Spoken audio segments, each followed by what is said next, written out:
Bonjour, je m'appelle Alexandre Paré, kinésiologue en chef chez TrekFit et cofondateur de la compagnie.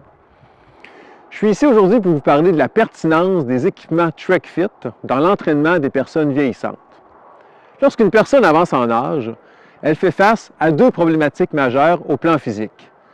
La première, éviter les chutes, et la deuxième, maintenir son autonomie. Pour contrer ces problématiques, l'entraînement physique doit cibler 4 priorités majeures. La première, le renforcement des membres inférieurs et du tronc. La deuxième, le maintien ou l'amélioration de l'équilibre. La troisième, le ralentissement de l'ostéoporose.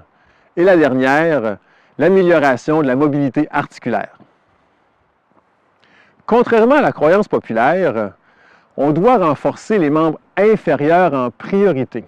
Parce que le mécanisme d'une chute n'est pas de perdre l'équilibre, mais bien de retrouver son équilibre une fois qu'on l'a perdu. Je vous explique. Lorsqu'un individu glisse, son centre de masse va se déplacer à l'extérieur de sa base de support.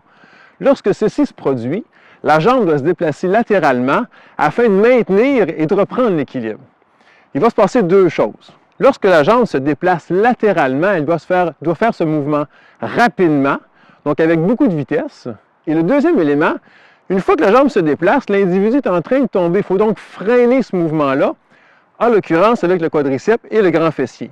Donc lorsqu'on tombe, le mécanisme d'une chute n'est pas d'essayer de s'empêcher de tomber en faisant des exercices d'équilibre, mais des exercices de force parce qu'on doit bouger vite et se maintenir. C'est pour cette raison que les exercices de renforcement doivent cibler les cuisses, les fessiers, le tronc, doivent se faire debout et d'éviter de se placer sur une machine assis où ce mouvement-là ne représente absolument pas le mécanisme de la chute. Chaque panneau d'entraînement TrekFit est imprimé recto-verso. D'un côté, on retrouve le programme de haute intensité et de l'autre, un programme de basse intensité spécialement conçu pour les aînés. Par exemple ici, on a en haut un exercice qui travaille les membres inférieurs, cuisses, fessiers. Donc, on monte sur un banc. On a un exercice ici qui travaille les abdominaux de manière beaucoup plus légère. Il est important de noter que les exercices conçus pour les personnes vieillissantes sont faits sur les mêmes équipements que pour le programme de haute intensité, mais des exercices totalement différents. Donc, on utilise les mêmes équipements, mais on les fait à basse intensité avec toujours la notion en respectant les priorités pour les personnes vieillissantes.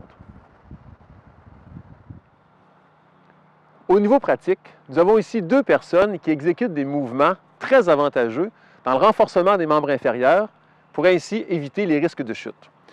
Le premier mouvement consiste à faire une abduction de la hanche, c'est-à-dire déplacer la jambe sur le côté pour pouvoir bouger notre jambe lorsque on sera en mécanisme de chute.